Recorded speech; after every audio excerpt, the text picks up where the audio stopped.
I'm welcoming you to this Self-Help Africa's Science for Development webinar series, each of which will showcase students presenting research projects that were at this year's BT Young Scientist.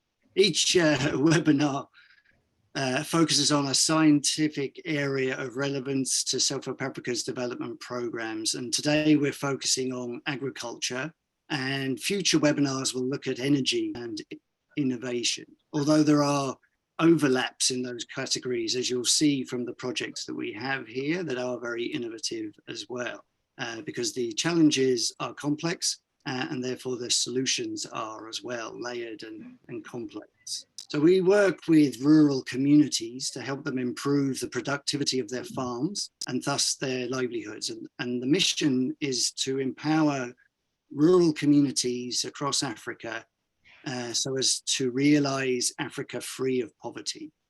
And when we realize that in the continent of Africa, 75% of people rely on small scale agriculture for their survival, poverty can only be eradicated by tackling the challenges and inequalities faced by Africa's farming communities. We have with us at the moment a project team from Athlone, and they have presented a project, or they're going to present a project to you on insect protein, and I'll let them explain in more detail, but I'll just say a quick hello. So can I introduce Jasper, Seán and Shreyash? How are you boys? You okay? Can you hear me? Yeah, we can. Great. I wanted to ask you maybe if you could give us a reflection on your experience that you have had during your TY year of the BT Young Scientist at the RDS. Personally, when we were in the hall with everything set up and we were being interviewed and judged by the rounds, it was a really good experience, because you saw these other schools, hundreds of other kids with all these unique ideas that are at the same time can be similar and so different to yours. So it's really refreshing to see that people are keen to kind of like go into the field of sciences and make differences to the world. And then also when people would come up to your stall and start talking to you about it, because you've put effort, time, kind of money into this. So it's really nice to see it pays off and for people to actually be interested in what you're presenting. I think it made it really worthwhile. It is an amazing experience. And any other standout moments? Honestly, Jasper has really summed it up. It was really a unique feeling being in that hall with so many like-minded people. Additionally, the judging, while at times it could have been nerve-wracking, it was brilliant to be able to talk with an expert in the field and to get that experience in, well, thesis defense really, and getting just a full experience of research. Great. And Shreyash, how about the showcase event at Ivy House when you came to that? The Ivy House showcase, really the theme of sustainability and development was so prevalent. It was in the atmosphere. Almost everybody that came up to our project was extremely interested, was really asking us a lot of relevant questions and extremely aware of problems such as climate justice and our agriculture. People with PhD theses on similar topics. It was really eye-opening almost to hear from experts in related fields, and I think we got to learn a lot from the exhibition. I'm glad that was a good experience too. It's a big part of our calendar, the showcase that we run following on from the BT Young Scientist. So I can see in the background that Kate and Áine from Moate Community School are getting organised and joining us, so that's great. So we'll just give them a few moments to get themselves settled in, and then I'll come to you. Maybe quickly as a way of introduction, Dorothy from the Self-Help Africa's education team. Can I put you on the spot and ask you, what inspired you when you were starting on a career path to go into development? Oh, an interesting question, Aaron, and I would reflect way back to the very, very beginning. And it wasn't necessarily a case that I chose the path that I now am on, as you will in transition year have ideas about what you wish to do and where one idea will lead to the next. But I'll give you a very sort of brief synopsis. When I left school, I chose to study the fashion industry.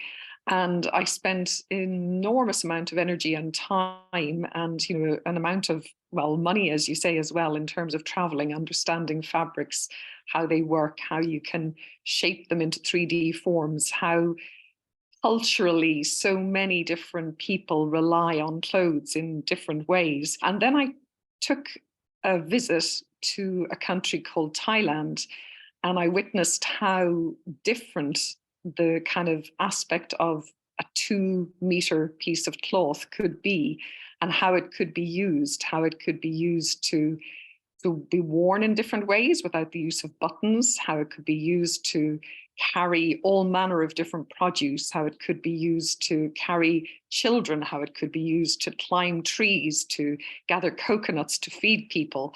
And I came back from that visit, and I would say travel is one thing that I would absolutely encourage you. And I know in this day and age it is difficult to do without creating a carbon footprint, but it truly does broaden the mind. And I guess in a very strange way, even that example is what has kind of inspired me to want to connect people from different places and have a greater understanding about how our world works, how interdependent and interconnected we are around the globe. And sadly, we don't, you know, always have an opportunity to do this. But the likes of, I'm talking to you in Athlone today, and we were hoping to have one of our colleagues from Zambia join, but the use of technology in my lifetime has advanced that potential so enormously. So I hope that does answer your question, Aaron, in terms of the inspiration and the journey so far. Yeah, because we are hoping to inspire careers in science for development. So just very quickly, I'll say hello to the students from Moate Community School, just to say hi to Kate and Anya. Yeah, you can hear us great. Yeah. We're very happy to have you here. So I'll come back to you once we've heard from the other team, okay? So if I can go back to our team in Athlone, and I just read out your title, a BSF miracle, and BSF is meaning the black soldier fly.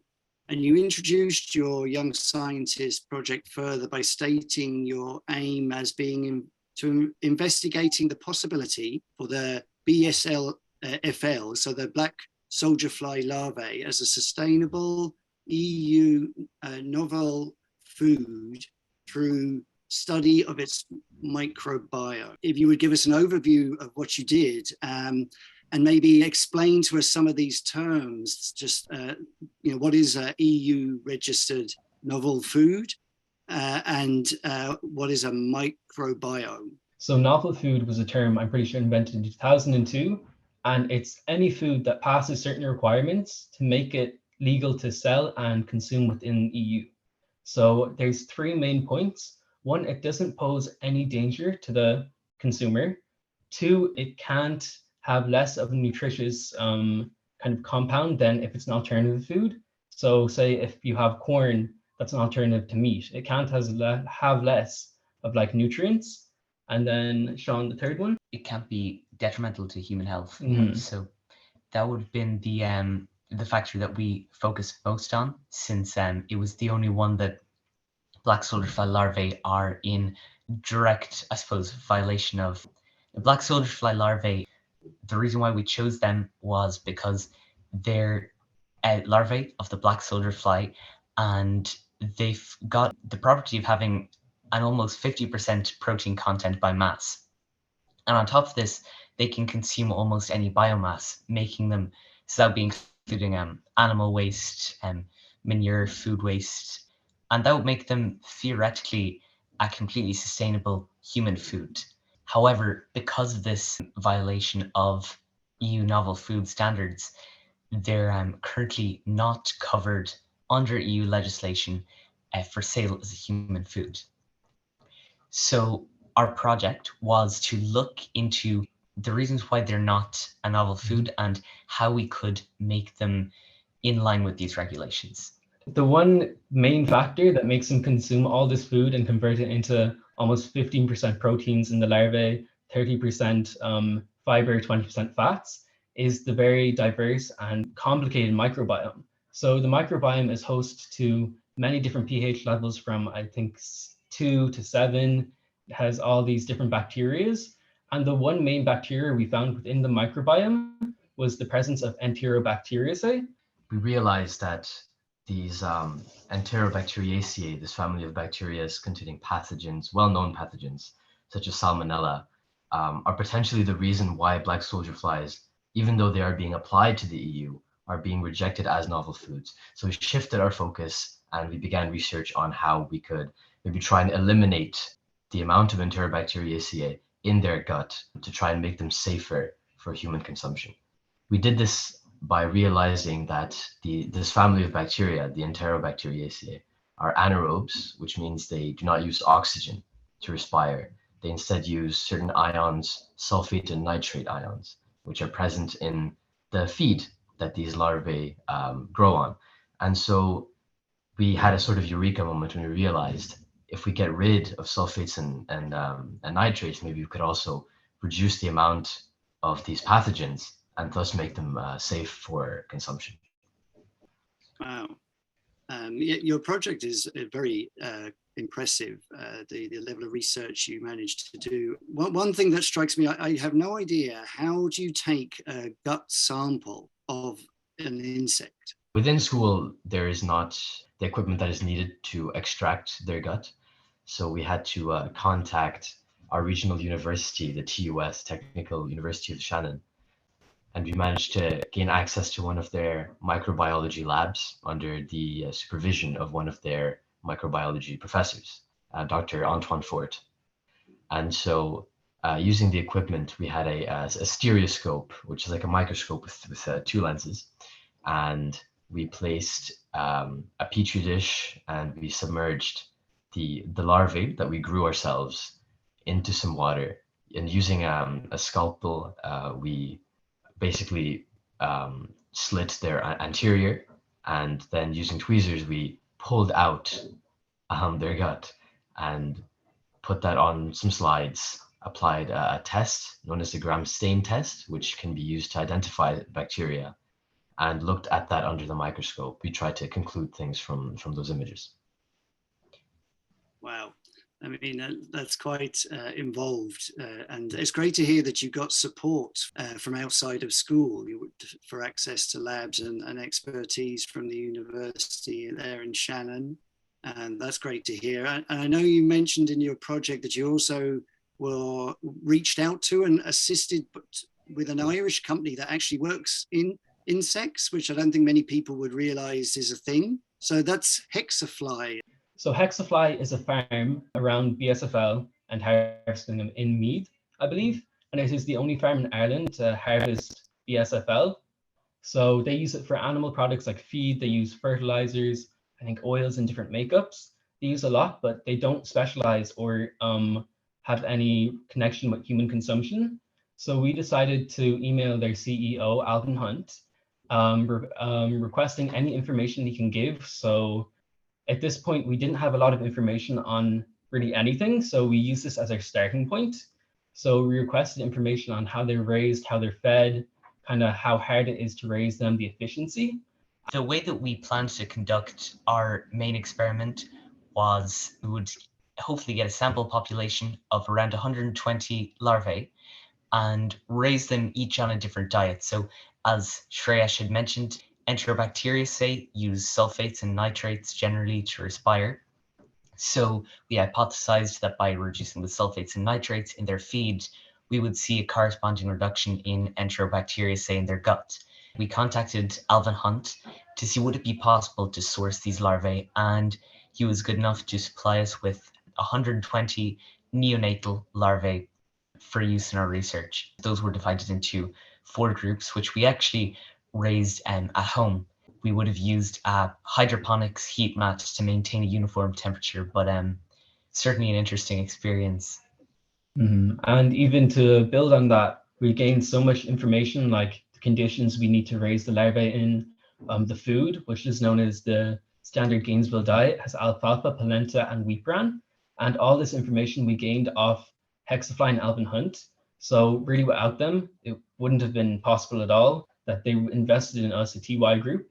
And it's really amazing that they managed to send us 120 neonatal larvae.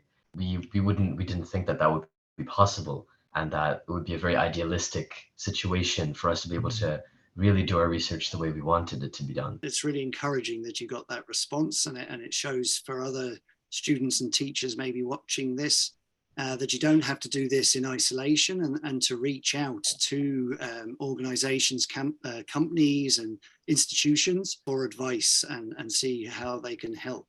And it's definitely a new one on me. I had no idea that such a commercial interest was in Ireland. So maybe just to finish your contribution, why is this a worthwhile thing for us to explore as a food source? You know, why insect protein? You know, what benefits is it when you know that? I'm sure you've had endless conversations where people are fairly repulsed by the idea. For a start, they are a completely clean food source. The farming methods that they use are almost entirely self-sufficient and circular, aside from the introduction of waste products.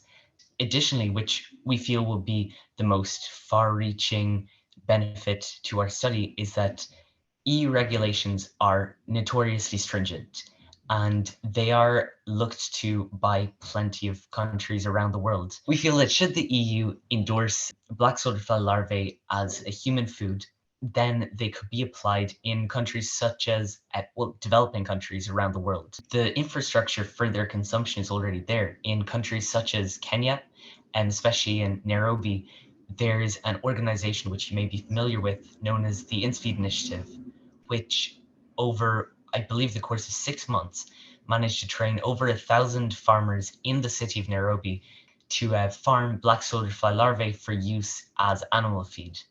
The infrastructure that they've managed to set up allows for the drying of the husks and grinding down into powder. So the complete industrial process has been set up in about a year. And we believe that should this be applied in countries such as Kenya, where in heavily built up areas, farmers only have their balconies or their apartments, a compact farm such as this that can sustain almost 100 animals would be ideal as a food source for humans. There's lots of aspects to the sustainability of such a food source, especially when you said at the start that the processing or the farming of this protein that would be then in our diets comes from consuming food waste or other kind of waste products. So that sort of circular thinking is, you know, very, very different to where we are right now with our agriculture here in Ireland or in Europe in general. But the experience is different around the world, and traditions and cultures are also different. So briefly, Dorothy, before we go to Kate and Anya's project, maybe can you give us a reflection on one of your visits to an area, a region in Africa, one of our program countries where insects do feature in the diet? Just to begin with, rather than going straight to an experience, I just really am so impressed with the project and, well, with the small amount of research that I have done into this area in terms of protein, fats, you know, sort of the nutrition value. What struck me as you were speaking was we as humans are speaking about our microbiomes and in terms of digestion and the quality of the food that we eat. And I think very often, you know, I have met people in third level colleges who are really, you know, surprised that they know so little about how our food is controlled. This has kind of aspects in relation to trade. It has in terms of EU regulations and what is allowed or what is valued. And, well, I just feel that, you know, your project has exemplified, you know, for us as humans thinking about our natural biome. And when you speak about the diet, you know, kind of wheat, bran, alfalfa, it seems that black soldier flies are far more clever than we are about what they choose to eat. And the nutritive value, I know it is by mass, and there is still quite a puzzle in my mind in terms of a visual of 120, larvae, neonatal larvae, and how many it would take to actually, feed, as you say, the 100 animals. I guess what I had been looking at was, the kind of number of countries that always have. And when I spoke about that visit that I made, kind of way back in, I think it was 1983, I sampled insects then because they were part of the diet, from the different areas that I was in. And I mean, in Thailand, China, Mexico, Latin America, across Africa, this has been, a food that has been consumed forever. And indeed, before we actually started to study agriculture or had an agricultural revolution, the hunter-gatherers that were our forebearers, they actually did utilize what they could find naturally, and in terms of the balance of the earth, how well that was held, because everything was used.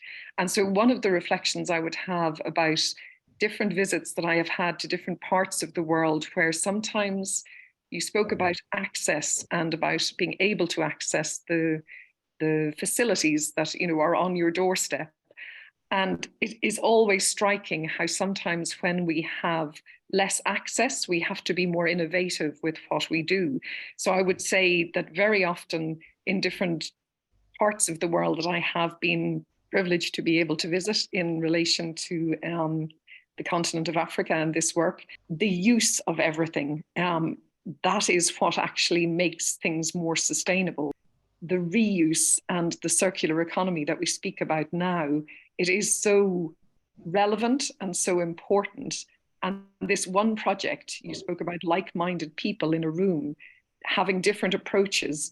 I just can't emphasize how valuable your research is, and how important it is that we have more gatherings of rooms of like-minded people who are doing really impressive research like this. I have to say that I am not an agricultural expert. The potential that it holds, for our future generations to be able to have a nutrition-based diet, and with the difficulties that the planet faces in relation to climate change, I would draw a lot of hope from this project that you have put forward.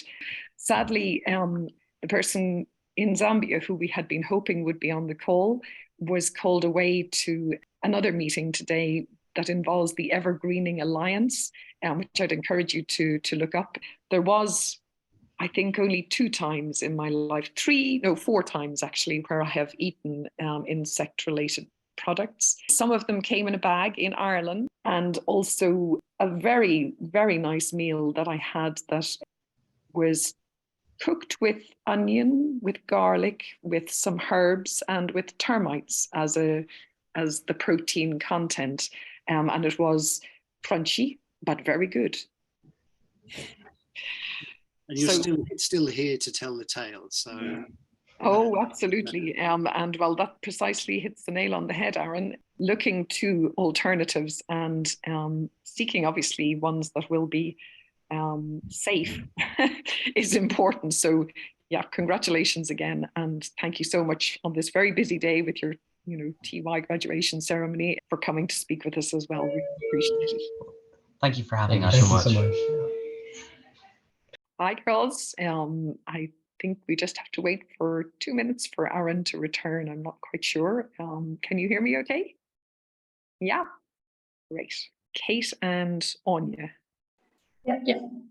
Okay, welcome to this, our 3rd year actually of conducting webinars. It's actually, I'm going to give you a little history in relation to the BT Young Scientist Award and Self-Help Africa while we wait for our host Aaron to return. We would have actually, started the Science for Development Award in 2004. And in 2006, we were able to actually have funding from the Irish government and the Department of Foreign Affairs, who sponsored the award at the actual Young Scientist. So for many years, we had one winner, and we would have brought that winner to one of the program countries where we work. And we always felt, because year upon year, we are absolutely astonished at the number of projects, at the enormous kind of amount of work that goes into these projects. So we decided to celebrate many other projects that we felt, deserved, because sadly in our competitive way of working, there's usually just one winner, which was when we developed the showcase event, which you were very good to come and present again for us at the showcase. It's a really important opportunity because it is, sort of part of our program, and it is in collaboration with Irish Aid that we're enabled to celebrate these projects. I am thinking that the best thing that we can do right now is for you to go ahead and present your project findings, or alternatively, I could just discuss a little bit around our work and around parasite research that has been happening. And then we can let Aaron come back or have another opportunity to come in. Is that okay with you girls? Yeah. Yes, yeah, great. Okay. Apologies for this. I'm not quite sure what happened. But I was just wanting to speak about the kind of very recent, sort of, learning that I have been able to have through a project that is based in Malawi. There was a gentleman who was at the Ivy House showcase called Jonathan Tinsley, who I think you probably had an opportunity to speak to. Because when I think to, sort of different countries, the most prevalent livestock that I have seen in many of the countries that I have visited has been goats. They have been farmed, and the livestock and the dependence on the goat has sort of been very definitely to the fore in most of the farming communities that I have met. I understand that your project relates to horses, and perhaps if I could ask you actually, what inspired you to look at parasites in horses specifically? Do you both have experience with horses? I show jump and Kate keeps one. Keep horse. And then parasites are becoming a problem to horses. So we wanted to take this matter into our own hands and do something about it. So we came up with a chemical-free wormer for horses. A chemical-free wormer for horses. That sounds like it would be quite accessible. I'll just kind of continue a little bit, because I know that the research that Jonathan was doing, and he is currently out in Malawi, or we may have been able to have him on the webinar. He was looking at the prevention, so that it wouldn't, kind of actually happen. Is that something that you looked at, or is it a case that you would have a regular timing? I know, because I have a little bit of experience with horses and, sort of with other animals, that there's a regular time that you would, have this available, or is this something that they would eat throughout the year? Well, horses are probably more prone to parasites during the summer kind of months when they'd be probably eating more grass. It's kind of every 6 weeks we're kind of looking at to do it. Every 6 weeks. Okay. With horses, you would be thinking about this in a way that would be sustaining health, and the parallel is sustaining health of goats through looking at what can prevent them becoming ill is obviously a really important part of our work, because it is a food that is eaten. So if you were to think about it, did you do any research into whether it would be appropriate in, other animals as well as in horses? No, we never really tested any other animals, but I'm sure goats or donkeys or similar animals would benefit from it too. Maybe if you can tell me about your project, and we're still awaiting word as to whether or not Aaron is joining us. I'm not quite sure, but he had prepared questions. Yeah, so our aim of our project was to create a low-cost natural wormer that effectively reduces parasites in horses.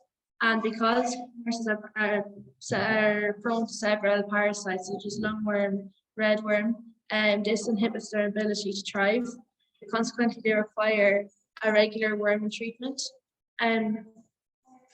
Just like to apologise, I just had called away. I'm very sorry, but Kate's going to take over. Okay. Thank you very much, Áine. So we came up with a chemical-free wormer without chemicals. So instead we use herbs like slippery elm, thyme, fennel, and mint, and these Really? act the same as the chemicals. So we included that in our wormers. Amazing. So slippery elm, just run that by me again. Slippery elm, fennel, mint, and thyme. Fennel, mint, and thyme. Okay. So a completely natural. How long did the research take, or how effective, sort of in terms of the impact, have you measured it against the chemicals? We started doing this in September, seeing which herb was most palatable first. Mint was the most palatable among the horses. Mm-hmm. And then we used the macroaster method to see how much parasites this was actually killing. So on day 0, we calculated how much parasites were in the horses using their manure. On day 7, we tested after giving the treats. And day 14 again, the last day, we tested again after giving the treats again.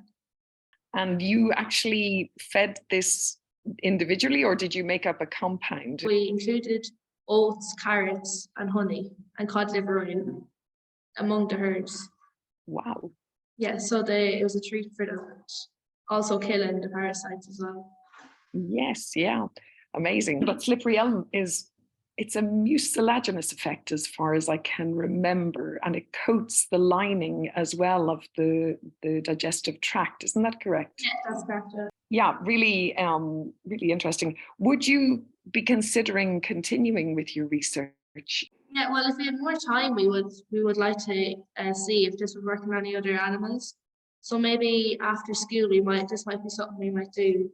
And well, yeah, really grateful. Thank you for coming online to speak with us as well. I do think I'm right in suggesting that there are problems around regulation in relation to alternatives that are sold in health food shops, and the regulations around, what can be used. I'm not sure if slippery elm was one of those or not, but I think that's a really interesting area as well to just kind of compare notes with the previous speakers around what may be really beneficial, but is not necessarily certified, because certainly there seems to me to be a link there with the natural alternatives, and maybe not the same attention or the same investment in research that can happen around the chemical alternatives. So that's another area that you could perhaps look at. You're approaching now 5th year, is that correct? Yeah, 2 of us are going into 5th year now in September. Yeah, well, I do hope that you keep up your interest. Do you think you will be applying for the BT Young Scientist next year? We don't know yet. Well, if there's anything that we can do to encourage you, or if you need any help with any research that we might be able to help with, do let us know. Thank you. Yeah, thank you. Obviously, this webinar is related to agriculture, and that is the main work of Self-Help Africa is in agriculture. And what the title of this video is, it's Lead Farmer Strikes the Right Chord. Now you will understand, because there is a musical, equivalent in terms of this person's experience. And I would have been with Meshach is the name of the farmer, and it's just exemplifying how we have worked with farmers and how there is a need very often for a lead farmer to demonstrate an idea, to prove to others that something works. It is an awful lot easier when people can see, which relates to your project work as well. When people can see something is working, they're more inclined to potentially invest in it or look further into it. So this is one of our lead farmers who, when he was probably your age, fancied the idea of becoming a musician, but rather than becoming a musician, he became a lead farmer.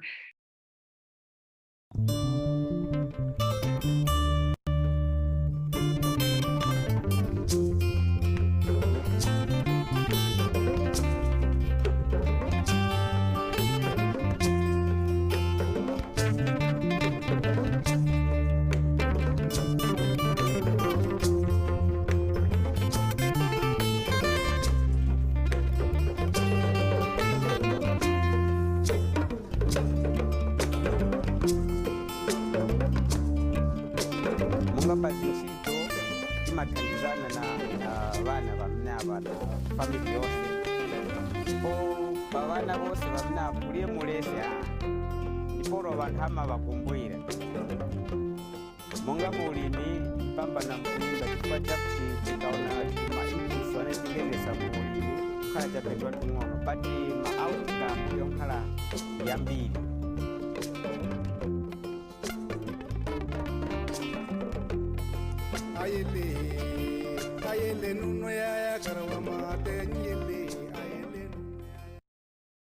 Well, I believe that in terms of the students that we had, it's a busy day in schools. Two had to go to their graduation ceremony, and well, Kate and Áine had to leave us as well. So I will conclude, and yeah, I'm grateful for all of you who have joined. So thank you and cheerio.